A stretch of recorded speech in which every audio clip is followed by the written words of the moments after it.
Hello BookTube, hello friends, welcome to Lizziefaye Loves Books. I'm Elizabeth. This video has been a long time coming. I would like to share with you today my thoughts on the Newbery Winners of the 1930s.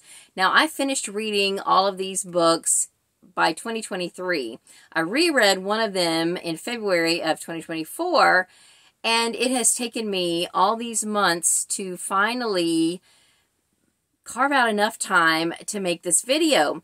And I don't know why. I've just been super busy with other things, other priorities. But today I would like to share with you what I can remember about the Newbery Winners of the 1930s. Now, I own 6 of these, and I had to order the other 4 from the library so that I could show them to you. And I know a lot of times in these videos, I have them all lined up here. I am just on limited time today, and so I've got them here, and I'm just going to show them to you, and I will probably take a picture of the stack for the thumbnail. So hopefully that will be sufficient.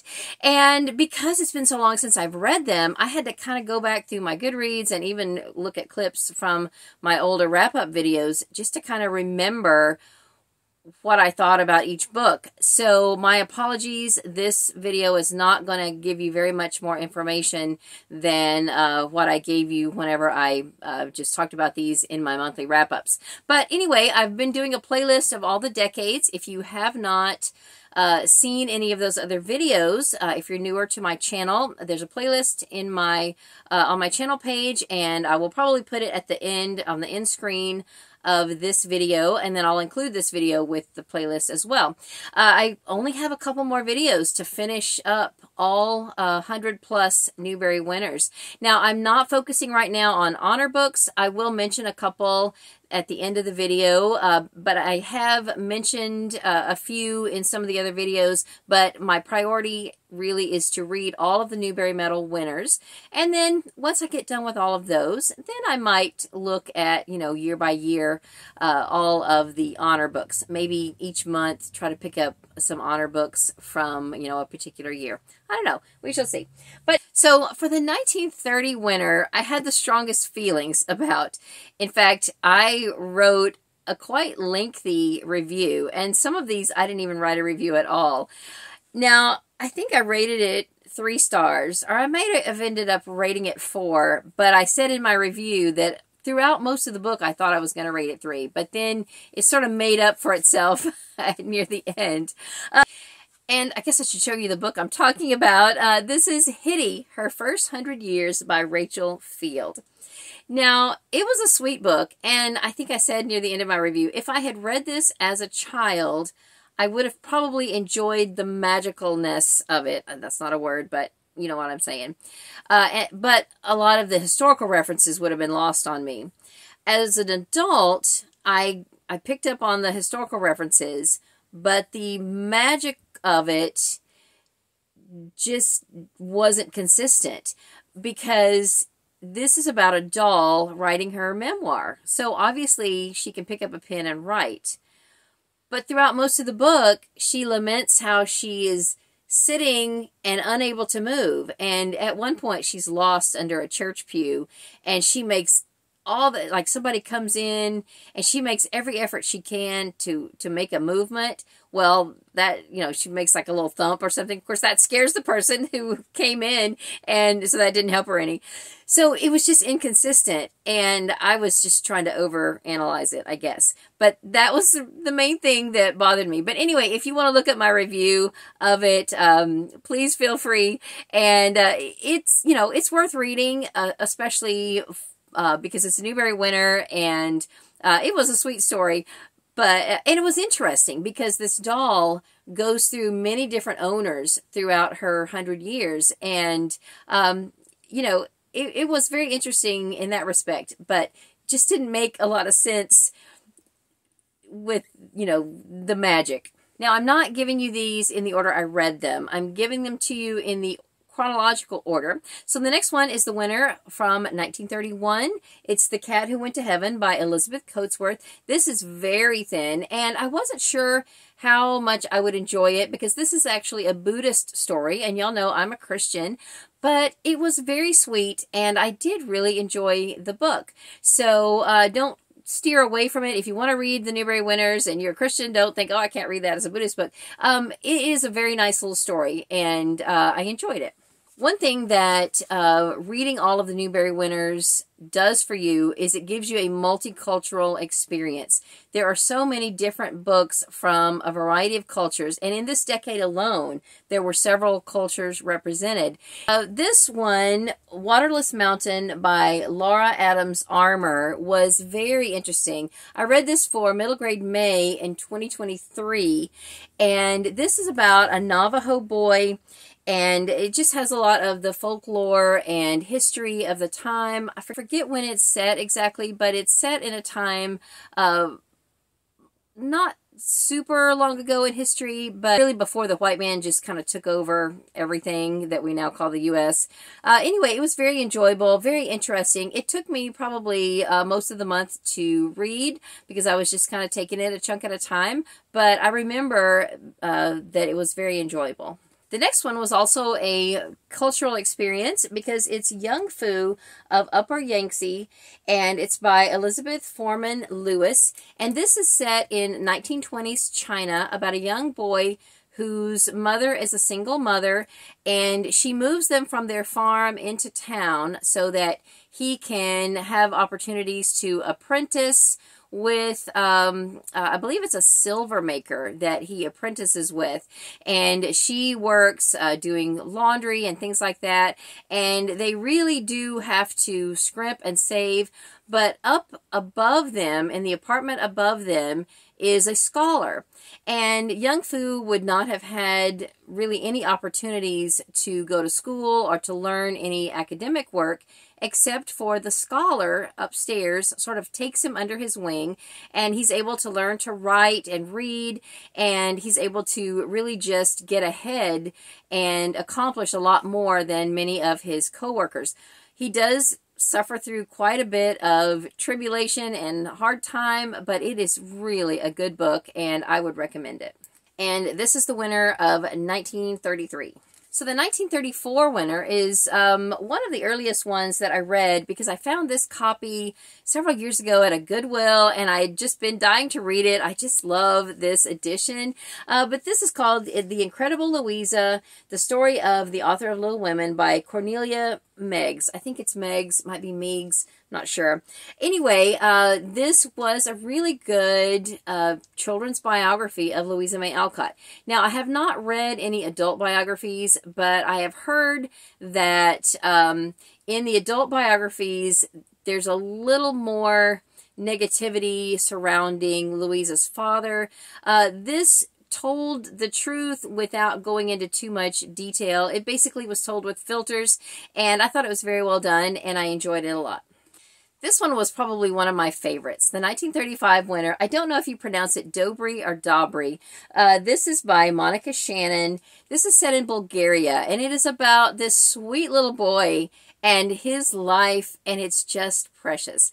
I loved this one. Again, a cultural experience. I enjoyed learning about the Bulgarian holidays and customs and traditions, and I just thought it was really, really good. Caddie Woodlawn, I've actually listened to a couple of times. I listened to an abridged radio theater version a long time ago, and then I listened to the full version, I'm not sure when, and it had been a few years back. And so I thought, this is the one that I reread in February of this year, because I thought, I can't do this video yet because I don't remember anything about it. So I listened to it again, and I said in my wrap-up video for that month that it started out, and I remember this, that it started out, there was some racial things that I thought were going to happen it looked for a second like it was going to go down a path that I wasn't sure I wanted to condone, but I was wrong. It was great. I love the story. It was very, very good. Anyway, Caddie Woodlawn is by Carol Ryrie Brink. I wonder if there is a movie adaptation of this. I feel like there should be. If there's not, if y'all know, let me know. Anyway, this was a very good story. Caddie is kind of a Laura Ingalls Wilder type of character, only from the city, and just very, very good. I enjoyed it. Now, this one I thought I would enjoy, and I just didn't. This is Roller Skates by Ruth Sawyer. This main character was very precocious, and she rode her roller skates around everywhere, and she got, you know, she would go and visit different people, and it was kind of the story of her, you know, just kind of making her rounds every day or whenever. And, you know, it seems like it would be fine, but I was really bored, and I think I used the word in my wrap-up that I sludged through this book. I just was not interested, and the characters just didn't grab me, and I didn't really enjoy it at all. Now, it's not a bad book. I just didn't really enjoy it, and it was very sluggish. And this is the winner from 1937. So the winner from 1938 was really not my type of book. It was a lot of mythology and everything, but the one interesting aspect of it is that it is the story of Attila the Hun, but it was mixed in with a lot of folklore and mythology and legends and things like that. So, you know, if that sounds like something you would enjoy, then you should definitely pick it up. It's not long at all. I think I read it in a day, probably in one sitting, maybe not one sitting. I think I read it over a couple of days, and it's got a lot of illustrations. So, you know, this might be of interest to a lot of people. And again, part of the multicultural experience of reading Newbery Winners, especially I feel like this decade just had a lot of different cultures represented. So this might be something that you might want to pick up. I guess I should tell you the title. It's The White Stag by Kate Seredy. And as I was looking up Newbery Honor books from this decade, I noticed that Kate Seredy also had another book that earned a Newbery Honor. I can't remember the title, and it's not one that I've read. But anyway, apparently she was a favorite of the Newbery Committee of that decade. And then the last one, the winner from 1939, was very enjoyable. It's Thimble Summer by Elizabeth Enright. Now, I enjoyed this character, and I enjoyed the book itself, but I said in my review when I first read this that as a parent, it made me really nervous because our main character several times just takes off and goes to town. She lives on a farm, and she will just take off and go to town without telling her parents or asking her parents if she can go. And I just had to think that her parents, either they're not paying attention or they're nervous wrecks. But anyway, it was a cute story. She finds a thimble at the beginning of the summer, and I'm trying to remember now how it all works into the story. But it was cute. It was, you know, about a farm girl, which, you know, I was a farm girl growing up, and I did really enjoy it. I just had some reservations about it. So I mentioned that I looked up a list of the Newbery Honor books for this decade, and I've only read a couple of them. One of them I don't have anymore, but I believe this was an honor book from 1939, Mr. Popper's Penguins. And I didn't realize that that had won any kind of Newbery recognition, but that is a really cute book if you have never read it. And then either in 1937 or 1938, one of the books by Laura Ingalls Wilder won a Newbery Honor. I think 2 or 3 of her books won a Newbery Honor, but this was the only one from the 30s, On the Banks of Plum Creek. Now, this is the one where they lived in the dugout, and I was always fascinated by this. This is probably one of my most favorite Little House books because I was just fascinated by the dugout. So anyway, I was excited to be able to show you that one. And then one other one that I didn't recognize the book, but I recognized the author. The author is Wanda Gog, and she won a Newbery Honor somewhere around early to middle of the decade. I can't remember the year, and I can't even remember the book. I'll try to find it here and show you the actual Newbery Honor book. But I am familiar with this author because many years ago, my husband and I were in Minnesota, and we were in our motorhome, and it broke down, and we were in a town in Minnesota, and we knew we were having problems, so we kind of pulled off onto a residential street, you know, out of traffic. And while he was looking at the motorhome, trying to figure out what was wrong, I looked across the street, and there was this house with a sign in front. And I said, I'm just going to go over here and see what this is. This is before we had kids. And so I walked over, and it said Home of Wanda Gog, and it was open. So I walked in, and they had this little museum and a little reading room and all that, and they sold some of her books. It was run by kind of a Friends of Wanda Gog group, because apparently she'd been a local author.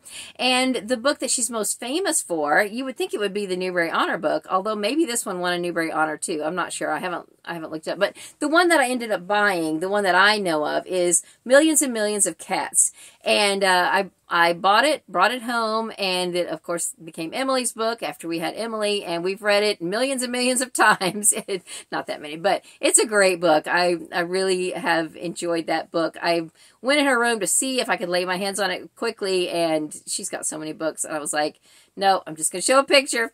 So anyway, Wanda Gog is one of the Newbery Honor winners from the 1930s. And it was at the point when I visited her house that I learned how to say her name properly. Now, I didn't really know of her before, because it looks like G-A-G, you would think gag, but it's Gog. They told me when I went in her home that her name was Wanda Gog. So, just so you know, I got that from the locals there, that's how you say her name. So that is all I have for my video of the Newbery Medal winners of the 1930s.